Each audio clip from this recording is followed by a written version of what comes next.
बुधवार संध्यार बालेश्वर विजु जनता दल सदर निर्वाचन मंडली तरफ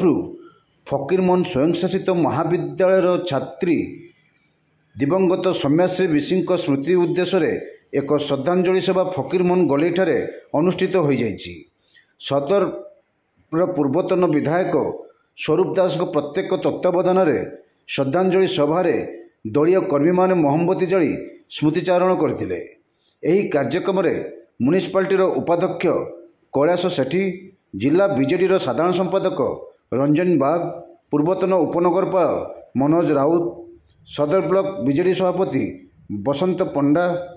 राज्य विजु युव जनता दलर साधारण संपादक धीरेन नायक, राज्य विजु छात्र जनता दलर संपादक विभुदत्त परिड़ा, सदर निर्वाचन मंडली युव सभापति शेख अंसर, काउंसिलर तथा टाउन महिला सभापति मीना महांती प्रमुख जोग देथिले।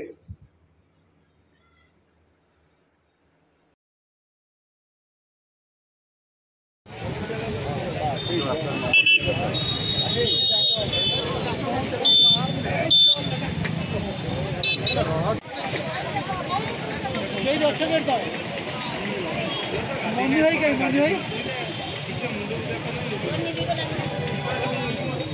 आसा आसा